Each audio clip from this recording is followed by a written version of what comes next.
name is Joey Shapiro. I'm a fourth generation Chicagoan, Jewish by faith, and happily married.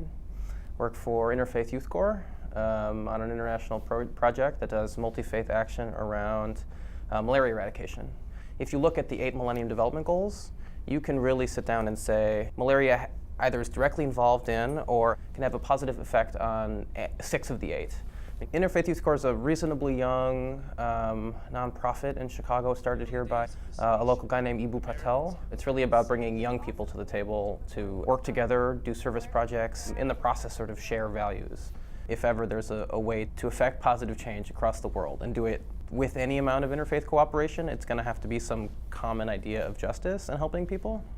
You know, I grew up in a traditional Jewish household. I attended synagogue growing up. At particular points before I'd even gotten to high school, I'd taken further religious stringencies upon myself, become Shomer Shabbat right before my bar mitzvah by choice. I started keeping kashrut law, which is ritual dietary law, when I was 10.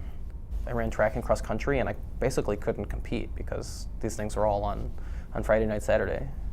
I spent a year in Israel before I went off to college. It's really easy there, I think, to be, especially at that age, to be a practicing Jew, to be studying in a yeshiva, a place of Jewish study. So I think I had been fed this particular way of looking at the world through a Jewish lens. I think at that point in my life, I sort of thought about my own religious identity as part of my identity, and that orthopraxy really played a part in it.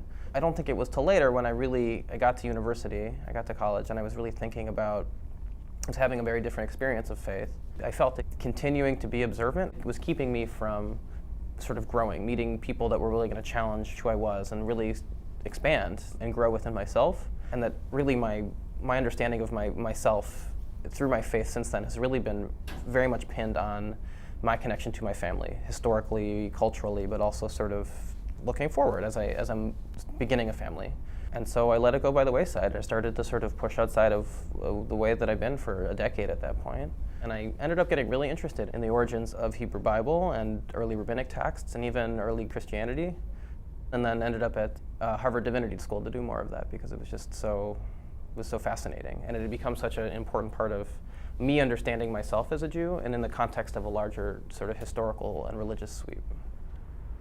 At the end of the day, it's not just about, this ritual practice, this orthopraxy. It's not about some dead white guy with a big beard from 1200 CE telling me that I need to live my life in a particular way. It's really about this cultural heritage piece of it that really informs who I am and my connection to my family. And it's something that I can't ignore.